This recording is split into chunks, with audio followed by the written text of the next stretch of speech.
first things first, it's ad time, and man, do I have an exciting announcement this week. Beyond Solitaire is proudly sponsored by Central Michigan University's Center for Learning Through Games and Simulations, and they have an awesome new initiative that just dropped. They are teaming up with Gen Con and with professional game designers to offer online courses about game design. Take one just for fun, or take 3 to get a certificate in applied game design from Central Michigan University and Gen Con. How cool is that? The first course, The Art of Game Crafting for your classroom, boardroom, or game night, will be led by Aloy Lasanta of Third Eye Games and will run from May 24th to June 30th. It's designed to help you create your own role-playing games tailored to your own needs at work, home, or on game night. Check out the link in the show notes to learn more and maybe register for the class. Let's get on with the show. Hey gamers, this is Liz Davidson from Beyond Solitaire, and this week's very special guest is James Fielder, aka Pigeon. He is an instructor of political science at Colorado State University. How are you doing, James? Fantastic. Oh, it's so awesome to have you on here. So tell us about your teaching work, which is what you're on here to talk about. You do a lot of combination of gaming and international relations. Yes, thank you. My research interest is unusual in that I study emergent politics inside of game worlds, i.e., when the players get together and actually build political entities, build anywhere from parties all the way up to states, to entire continents, you name it. Like what it takes for a game master and players to work together to create a world, and also in turn, how does that influence the players when they come out of the world? Literature stretching back to Gary Allan Fine's classic work, Shared Fantasy in 1982, suggests that at base, players build confidence inside games that encourages them to interact more outside the world. So I find that very exciting and lucrative to look at. Plus, being a professional nerd is great. Absolutely. So I looked at a couple of pieces of your academic work before this interview. And one thing I've noticed is that you are very interested in kind of tying games to existing theories of international relations. So one of them was Vampire the Masquerade. So just to kind Yes. of get us all connected to in your work, how do RPGs like Vampire the Masquerade and international politics connect? Right. So I'll leverage off of Vampire as a case study, then expand from there. So what the project was, it's a chapter inside of the book Politics of Horror. And the name of the chapter is, what is the name of my chapter again? Now, it is The Monsters Among Us, Realism and Constructivism Yes. in Vampire the Yes. Masquerade. Thank you. That is so embarrassing. Realism and constructive inside Vampire the Masquerade. So what I did was I interviewed 2 live action vampire role playing groups in Denver. One that was the full effects, like they rented out a space, dressed in costume, added decorations, lighting, you name it. And it was only 7 hours. There's other longer games out there, but it was quite immersive. Like I had, hairs growing on the back of my neck at portions of the game. And then another group that I interviewed, it was mixed, live action and tabletop, where they did come in dressed up, they played in character, but they also used more of the dice, more of the rules to kind of center how they played. What I found in both groups is that of the 3 primary schools of international relations, liberalism, realism, constructivism, that what I saw most was realism and constructivism. Realism basically argues that states are vying for power in a world of anarchy, i.e., no power above. So if you want power, you have to get it yourself. I spun that as players are not states, but the vampires have enough power that in a way they kind of replicated the amount of power a state would have. And I could see the type of similar interactions between players vying for power that was very close to classic works in realism. Constructivism, in turn, is more about studying international norms, ideas, beliefs, values. So you look at a state not like basically as why do they want power, but why do they think the way they do? And it delves deeper into the people. Realism is more state as an abstract. Constructivism is more about like what is the culture, what's the ethnicity, religion, and so on and so on. So at the same time, I'm watching players abstractly vie for power. I'm also watching the different clans, embodying certain ideas and players trying to do very close to what their clan stood for. So they just don't want power, but they want to play Nosferatu. They want to play another clan and act accordingly. Um, I didn't see any liberalism. Liberalism is cooperative, like let's all get along, let's make treaties, let's form government organizations. No, Vampire, what I observed was very much power oriented. Now, let me think a bit larger. Like I also did an initial study of two other role playing games set in the Prowls and Paragons setting, where one group had just gotten together to start playing about 2 weeks prior. Another group had been working together for 2 years to play. And I was trying to see how basically compare the player character dynamics compared to new players and older players.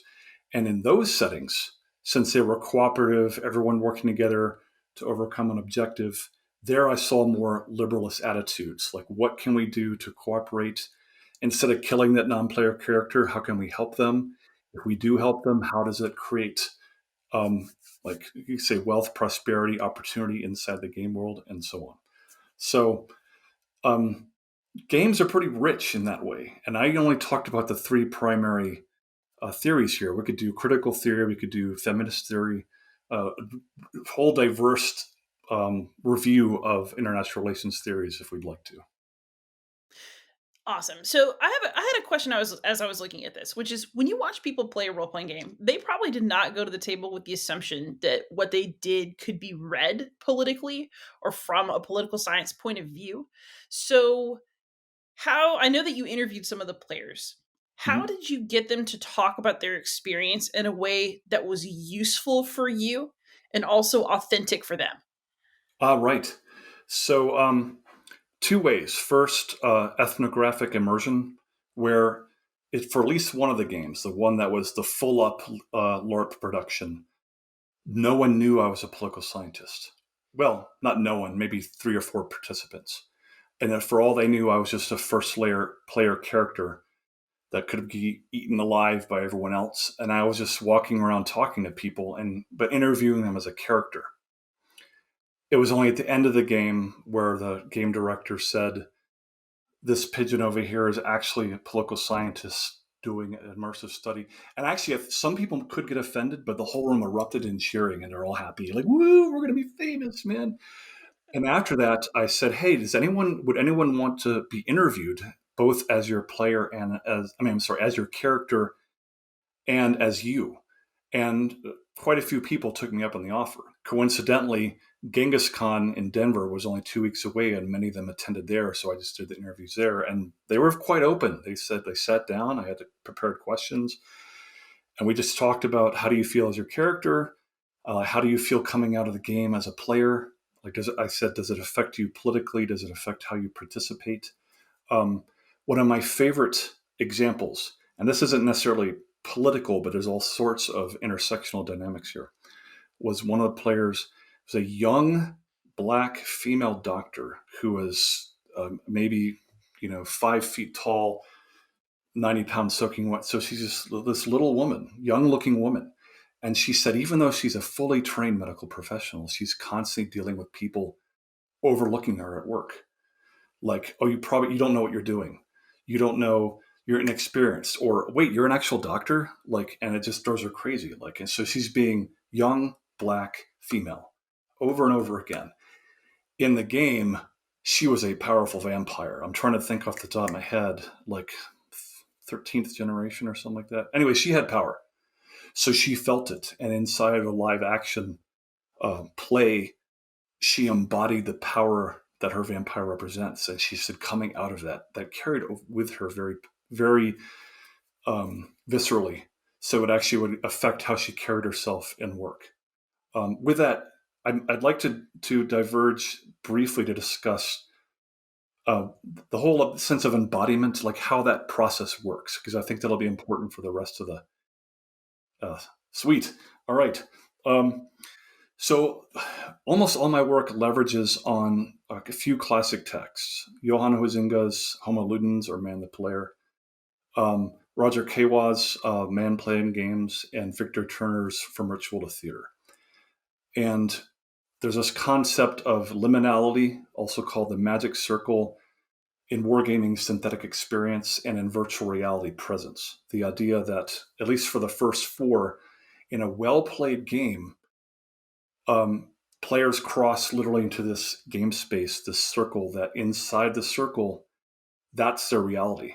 And everything outside is no longer real. So everything they feel, the emotion, the anger, the distress, the sense of risk, the sense of loss, is all psychologically real in their mind. But they're not actually taking real risks. That carries out with them when they come back out of the game. And so they remember that.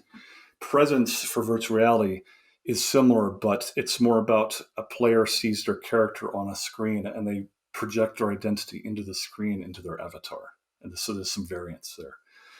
So yes, leveraging a well-played game, like looking at these live action games and even a well-played tabletop game, seeing people getting excited, people, they raise their hands in triumph. That's very primal. That means, I'll put it this way, people might not remember what they had to eat 2 days ago, but they can remember a well-played game from 40 years ago because that's how powerful it sticks with them.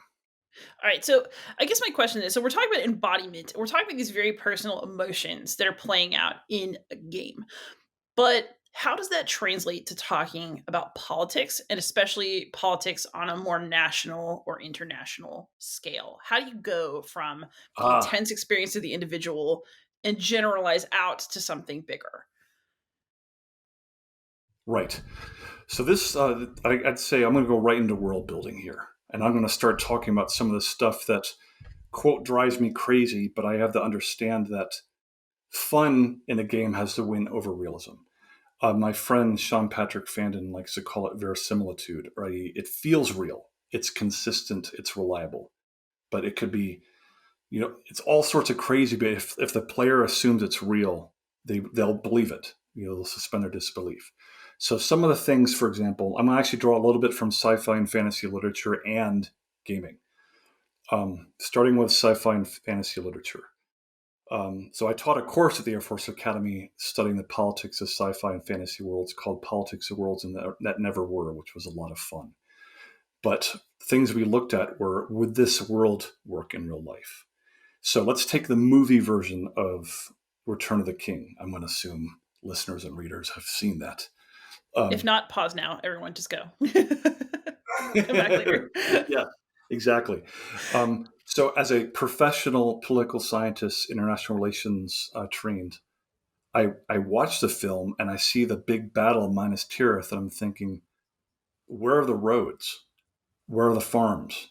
How is this huge city supporting itself? Where's the road traffic? I mean, I know there's a big army coming, but where's the logistics train? Then you see the port, and if you're lucky, you could have 2 or 3 ships arriving simultaneously. And I said, this city, there are no logistics here that could support this city. I said, well, you know what? I'll run with it. I'll run with it. Second, let's go to The Hobbit. Um, the Hobbit sort of led to this whole classic. Well, I mean, this existed before The Hobbit, but certainly expanded after the idea of the dragon on top of its hoard. Like, we will, as players, now go kill the evil foozle so we can take its stuff. So both the book and the movie, which was totally bloated, but I still enjoyed it, or series. As a political scientist, I'm watching Smog just swim in piles of gold and gems. Meanwhile, there's this tiny little town outside. And I'm thinking, in real life, in human history, we have only found 2.5 Olympic sized swimming pools worth of gold in all of human history. That amount of gold in Smog's lair, just from the visuals, would effectively make gold worthless if it's released into the economy. It would destroy the local economy. The dwarves would have difficulty spending it because it would no longer be a rare commodity unless they've purposely withheld it. But then who's going to, I guess I could tie into the fight over who owns what resources. And at the same time, players also will forget how heavy gold is. So you see games where I got 10,000 gold pieces, and I'm like, how many carts do you have to haul that with you? Of that sort of thing.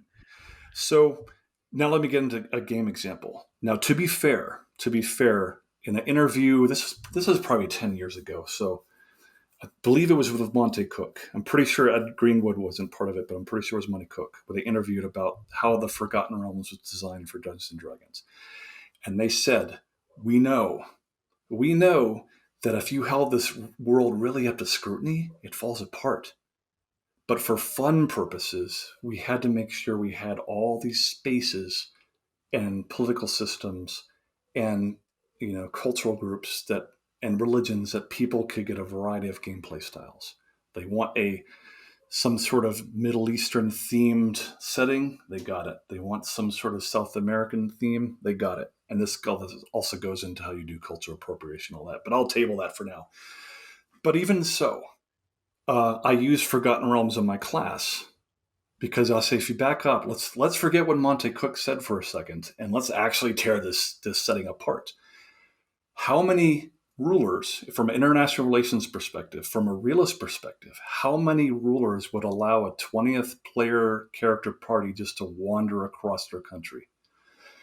Very few, because it would be a threat to the national interests of that country. They would probably be followed by like spies and powerful beings and everything constantly, because it would be seen as a persistent threat. Also, world full of monsters. Um, Ecologically, if it's all predators and no prey, how does it survive? How do countries develop in a world where you have all these things that want to eat you? And how do you protect the roads? How do you protect the towns? Yeah, I mean, there's certainly all the literature and lore that surround Forgotten Realms show about how you have the different kingdoms and countries and all working together to conquer monsters, but still, that's the sort of thing you have to think about. Or Red Wizards of Thay, Sastam, assuming I pronounced it correctly. How do you prevent a country with that much concentrated power just not become the hegemon? Like on paper, they should be able to conquer the world very quickly, but they're very restricted Mm-hmm. in the game setting. So those are the kind of questions, when I think about world building for my own game design, also for the classroom. Like, think bigger, think about fun, but the players, I think, will appreciate if you add a little more realism to it, and not realism in an IR perspective, but the game feels realistic, if you will. So that does naturally lead into the next kind of question direction I wanted to go, which is, so you look at people playing games in the real world that are designed for entertainment and you draw political conclusions from that. You also design games for your classroom. And, how much of your classroom experience is gaming? How crucial to your classroom is it? And what kind of form does it typically take? All right. I am a huge proponent of classroom games. I run a game in almost every class I have, both at the Air Force Academy and when I retired and came to Colorado State University. Um, I have actually a book coming out with two co-authors, Games Without Frontiers, Simulations in the Political Science Classroom is coming out in August through Taylor and Francis. No, Rutledge, which is part of the same family, which is a collection of classroom games. Published a game in Journal of Political Science Education. So I'm a huge fan of it, huge fan of it. I typically have it as a end of course kind of capstone. I have done like in middle and early semester games that are a little more abstract, but I generally am a fan of the capstone. Set aside 3 or 4 days so that students feel really immersed. They don't feel like they're drawn out of the game like partway through. And basically what I do is I give the students a chance to practice everything they've learned. Like, you are going to play a country, you're going to play an intergovernment organization, a non-government organization. That's an added bonus. I don't design the countries. I don't design the IGOs or the NGOs. Part of the game is early in the semester, they get to design it and tell me what they are, and I have to re-script the game based on what their submissions are, which puts a little bit of onus on me. But with coffee, I can work miracles. And if you let me back up. they aren't graded on their actual performance during the game. Like I say, you could just, your whole team could just burn alive and meet none of your goals while this one team just rakes the field. But I say, don't worry about it. Again, the point of the game is to test strategies, practice identities in a risk-free environment. So take risks. Don't be afraid. What I do grade them on is an after-action report. Like I have to write a reflective essay at the end. Why they think they did well, why they think they didn't do well, what strategies they used, what worked, what didn't. And it's very short. It's visceral. I only give them 2 days to write the after-action report because I say I want you to have it really fresh in your mind. And I've found students are just consistently saying, this was like, I might have struggled with the course, but now everything made sense. So I'm kind of walking out of the course having tied it all together, living it, making a living experience, if you will. Excellent. Are most of your classroom games seminar games, or do you go for games that are a little bit more mechanism heavy? Oh, certainly seminar. I use it's aside from knowing what their goals are, knowing what their teams are, and setting a few just basic rules of the road. It's largely unscripted. What I've actually found in the last I guess you could say one of the few sad benefits of COVID is having to learn to use online tools. That I found, for example, Discord is so great that I'll actually use it in the classroom. So now we're running games in the classroom again, but I still sit up the front, basically live scripting the game based on student inputs. This team did this, I'm going to add this. This team did this, I'll do that. So I'd say all my rules probably fit for student purposes on a single piece of paper, just to keep it simple, parsimonious, as we might say in academics. Excellent. And I know that one of the games, I believe the game you're referring to that you published was the one about chocolate. So Yes.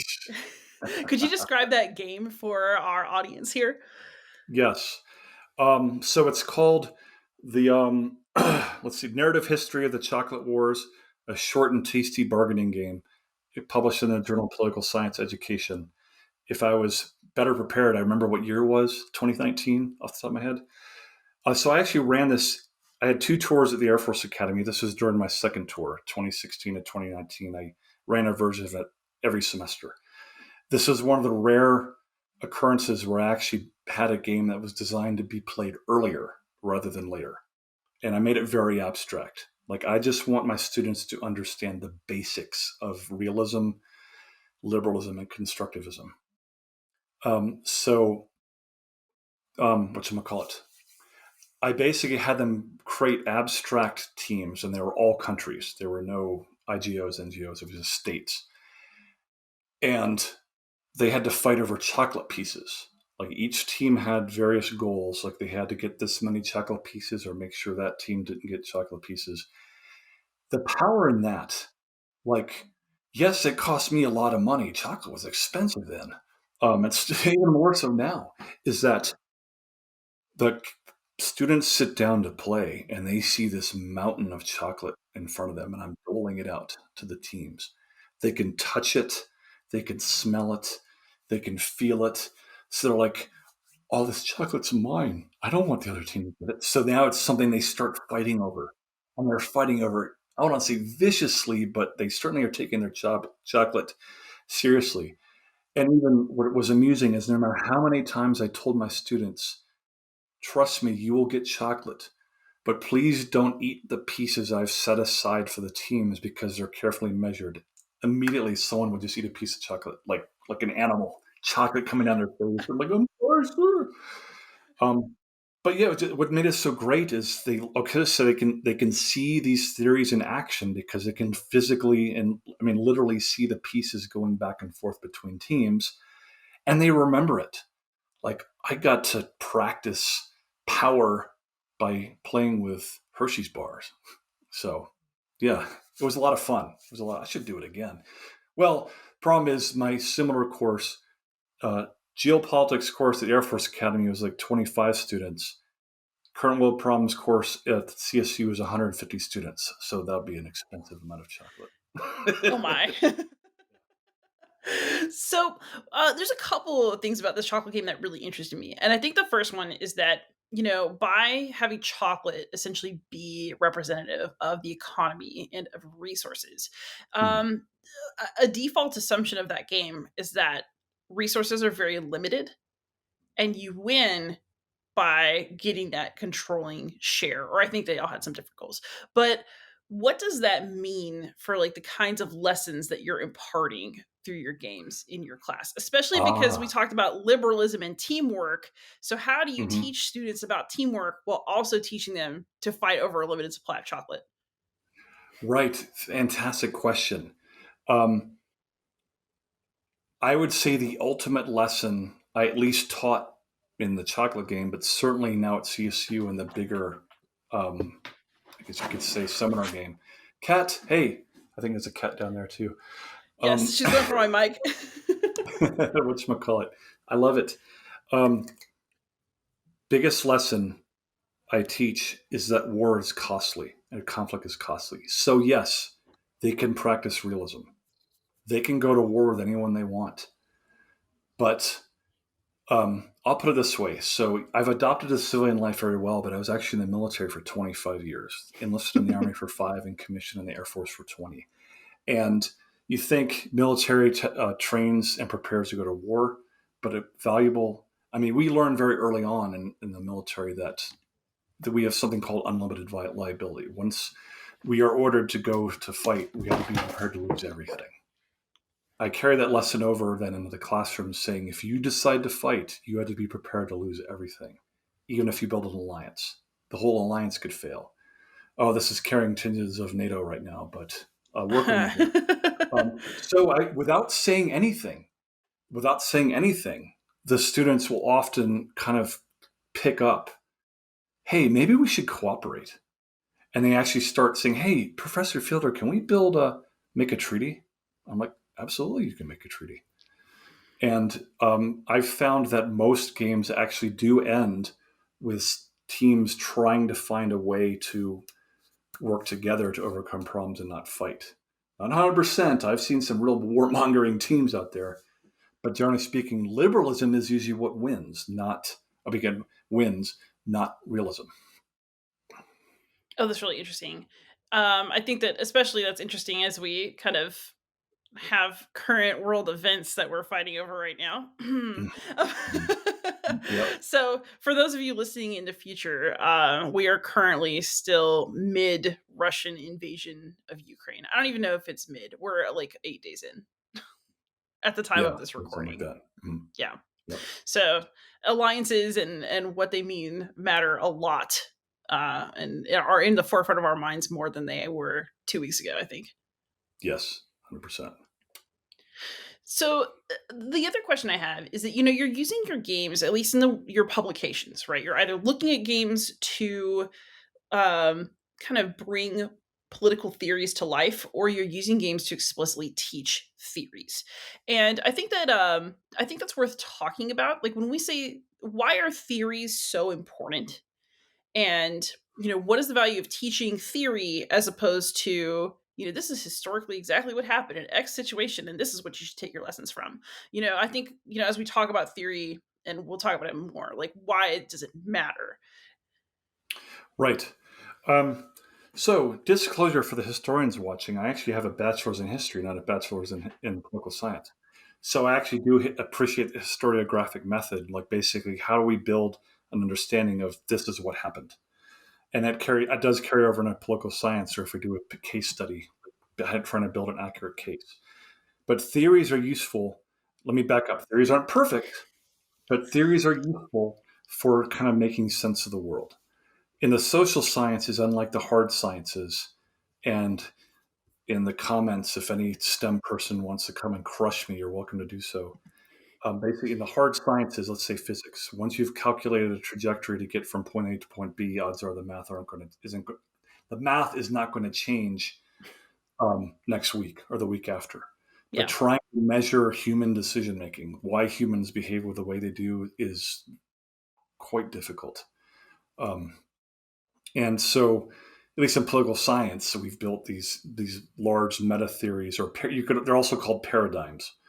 of international relations, basically saying, broadly speaking, for example, I've already discussed realism, a study of power; liberalism, study of cooperation; constructivism, a study of norms and ideas; and then plus we can go on to critical theory, like the movement of goods, goods, labor, services, and how populations are mistreated; and then even feminist theory, study of like how you can make it just like the dynamics between males and females at a state level, international level, but also you can say non-gendered, like basically how does gender matter. Um, so we teach this because, for the most part, not 100%, but for the most part, these theories have stood the test of time. Like they're constantly being tested, reevaluated, reconfirmed, revised, sort of granulated. The whatchamacallit. One I'd like to cite now, in particular, for example, um, and this might be being challenged slightly with what's going on in Russia or Ukraine. The democratic peace theory, for example. Basic theory states that democracies do not go to war with each other. Um, and it's been tested economically, it's been tested socially, it's been like tested under all these various conditions, and it actually keeps standing up, saying that democracies don't fight. Um, but it's still not a law. It's still not a law of democratic peace. Like, so you don't have like the law of gravity or something in political science. Right. Um, so yes, basically, another way of saying it is I look at the students like in this mishmash of trying to understand human decision making.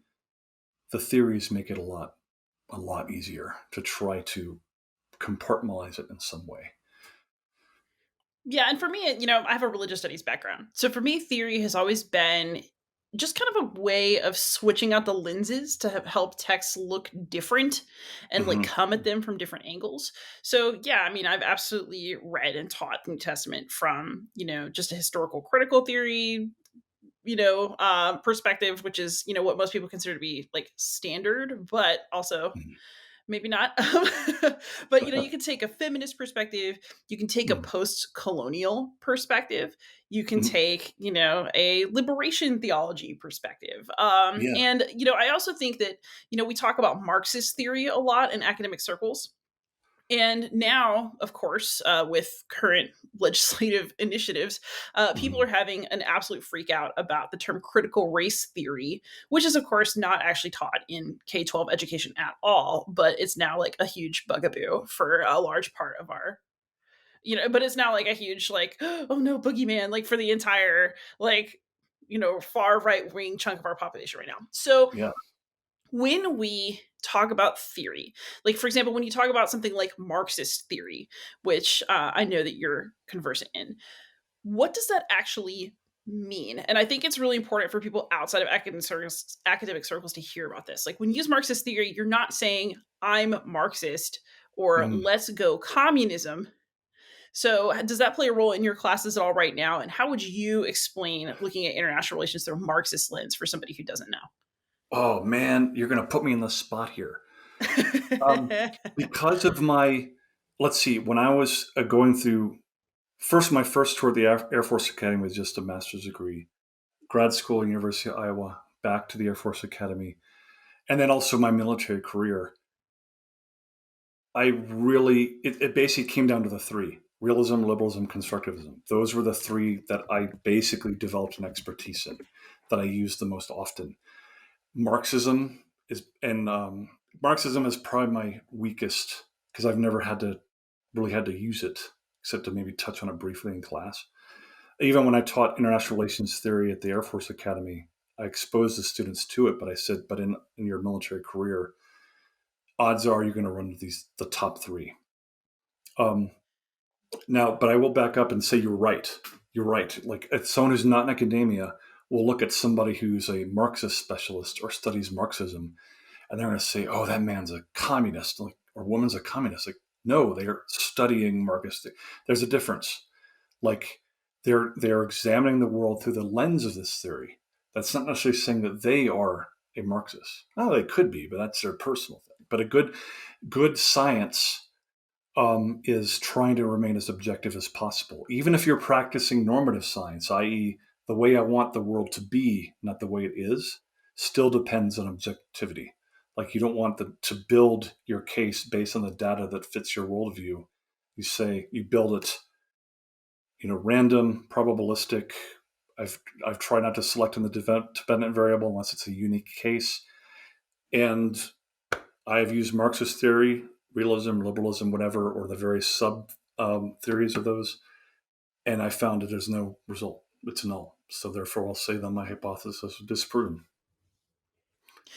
Yeah, fair enough. I actually, though, I also think it's informative, right? That different people kind of track in different theories throughout their career, depending on like what is the most interesting for them as a way of working of looking at the world.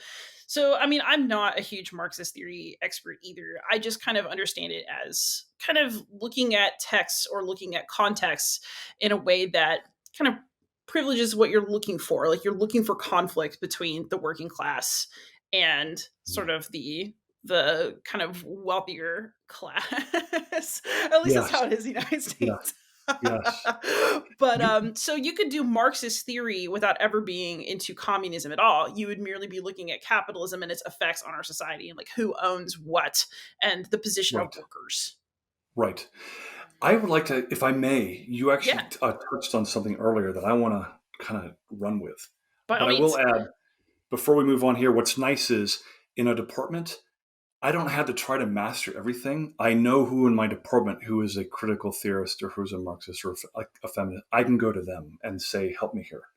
And in turn, they say, we have the game designer in the department. We're going to go to Pigeon and have him help us. So, yeah, I don't, you'll see, and yeah, you might have like with a doctorate, like, man, people will assume that, oh, you have a PhD and you got lightning shit on your forehead and you came from the planet Smartatron 5. Like, no, I'm basically dumb as a rock and I'm really, really good at this little thing. I'm not good at all of political science. I But would also theorize that you trend towards masochism because that's what it takes to get a PhD.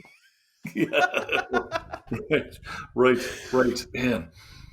But critical race theory, and actually, let me add on to that race, and we also in the gaming space, race, gender. Something that drives me nuts is when you look at the power of games. And I'm going to tie into actually also military experience. I know people could dog out like being in the military and this that, and the other. I tell you what though, you go through basic training. It's basically like one big game with just a lot more physicality. And add to that, like the Marine Corps in particular. And don't worry, I'm getting to gender and race for this. The Marine Corps in particular has an end of boot camp exercise called the Crucible that lasts off the top of my head 52 hours, where the Marine recruits get like basically barely any sleep, almost nothing to eat. They're constantly training, practicing. Basically the cadre is trying to replicate war. But when they finish and they come out and they finish their last march and they time it just right for them to reach Iwo Jima Memorial just as the sun's rising. Talk about liminality. Like these young Marine recruits are just, crying, like sobbing, like I just went through all that. And now I get to earn my Eagle Globe and Anchor. And if you look at videos of this, it's women, men, black, white, Latino, Asian. You might not, it could be mixed Muslim, pagan, Christian. It's like a representative of US society, and they've all learned to work together to overcome a goal, to overcome an obstacle to reach a goal, excuse me.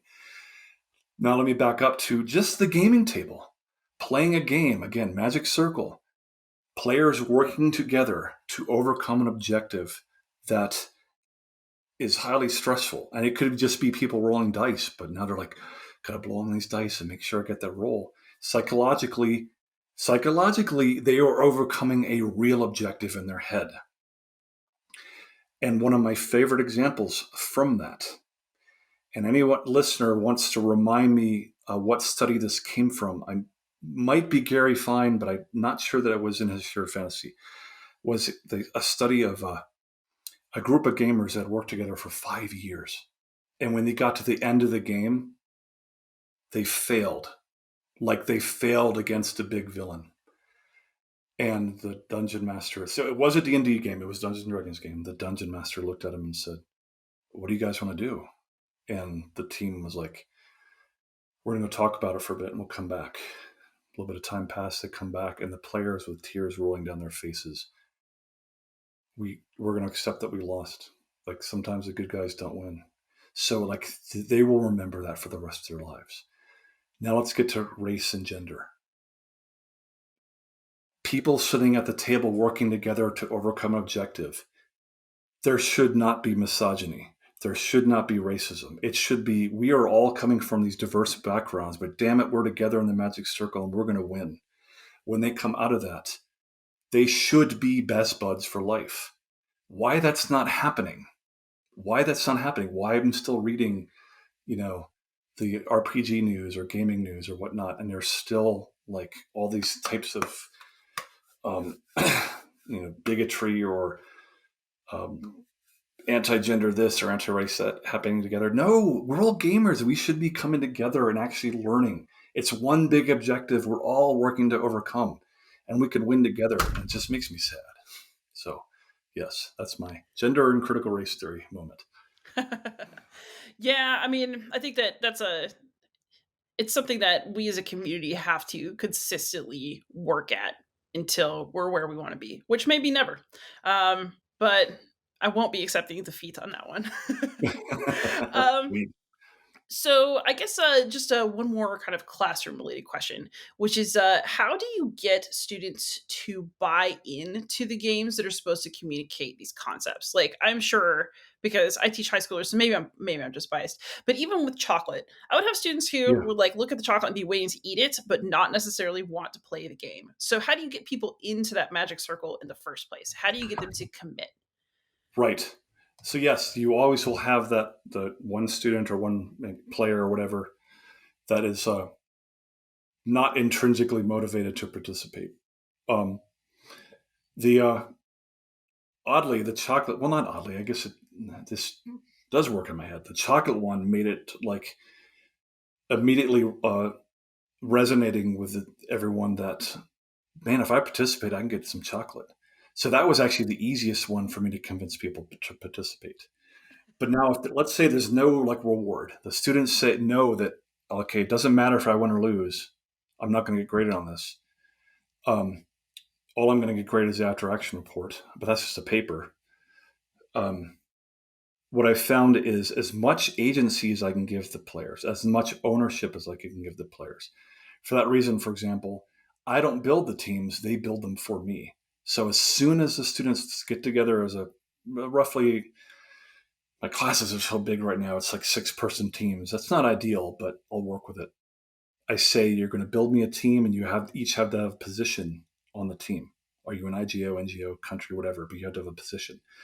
The moment they realize I get to own this, it suddenly kind of breaks down obstacles and gives them more of a sense of like, if I participate, I can be this and I can um, basically take this my position on the team and make it a better version of what it is on paper. Uh, that's actually, I found that to be very powerful, like letting students build the teams. Um, that works almost 100% of the time. For those naysayers that are left, this also ties into professional gaming. If like working with an organization or a company, often it's just doing a quick in-person debrief just to ask them, like, how are you doing? How do you feel? Um, why are you not interested in playing? And they'll usually tell you, and then just kind of walk through it, talk to them and say, you know, talk to them about the value of why games work. Talk to them about, this gives you a chance to work on leadership skills, team building skills, where you're not going to get punished for it in any way. And let me back up. That's actually very powerful too. If students feel like they're going to be punished, that really has a chilling effect. That's why I don't grade the game itself. That also lets them realize, you know what? No, if I play, I can make a mistake, but I'm not going to. It's not like a football game where I'm not going to go to the championship. It's just, we lost. I wrote a paper. I get an A in the paper because I shared my feelings and I won still. So, but I will say I'm lucky. I'm lucky that I have actually heard of other academic gamers and professional gamers who say they've actually had to deal with some real. I don't want to say troublemakers, but recalcitrant participants. And I'm knocking wood. I haven't had a real problem participant. Typically, talking to them, letting them build, letting them own, letting them take risks. All that works together to make them think, "Let's do this thing." Fantastic. So, softball question towards the end. What are you playing for fun right now? What am I playing for fun? Yeah. All right. Do you have that anymore? Yeah, ironically, here I do all this research and then I don't have time to actually play. Well, I did just come out of Genghis Khan wearing my Evil Beagle Games hat. And I'm working on writing two settings under the Prowlers and Paragons rule set. A maximum RPMs, which is like a Mad Max-ish vehicle setting, and Her Majesty's Rakes and Scoundrels, which is a steampunk superhero setting. Um, and those have been a lot of fun. And actually, disclosure, I'm a rare bird, pardon the pigeon pun. I only like game mastering. I will game master, dungeon master 100% of the time. My mind wanders when I play, but you want me to game master for you, I will. I never get tired of it, never feel like I'm being abused. I love it. So I love being behind the screen. So I'd say, I guess maybe I'm not to put on my Evil Book Games hat too much, but I'd say mostly Perils and Paragons, but also D&D 5th edition. Nice. Very nice. And then, since you mentioned it on the way out, tell us about Evil Beagle Games a little bit and your role there. Sweet. Yes. So Evil Beagle Games is a role-playing game company that was founded in the Denver area probably about 15 years ago, but been working probably on the last 2 years to really go from being four guys and gals in a basement to let's be a real company now. Our two big lines are Pals and Paragons and Freedom Squadron. So in a way, if you had to think about what we stand for, it's superheroes and action heroes. So very, very, yeah, like GI Joe, classic. Think of the classic superhero setting. So I'm kind of personally diverging a little bit in the company by doing a Mad Max and a steampunk setting, but really about the action superhero landscape. And it's a lot of fun, be able to say that I do games and study games at CSU, and then I get to write games and run games for a game company. It's like, wait for it, hugging myself uncontrollably. So, yeah. Living the dream. And where can people find you online if they want to follow your various projects? All right. So if you just go to www.evilblgames.com, that's a company. If you go to jdfielder.com, that's my personal / academic website. I don't really have a blog, but you can find all of me there, like links to my Twitter, LinkedIn, CSU, EOL games, and all that. Appearances I've been in. And you can find me under Twitter. The complicated version is J_D_Fielder. But if I will bet my body weight birdseed if you go to the search and go Pigeon, that's me. Look for the goatee, and that's me. So yes. And no worries, everybody. It'll be in the show notes regardless. I, of course, can be found anywhere online as Beyond Solitaire. And Pigeon, thank you so much for coming on the show. It's been so awesome to talk to you about what you're up to. Sweet. Happy to be here. This was fun. All right. Thanks to all of y'all out there. Leave us a question, leave us a comment, and most of all, happy gaming.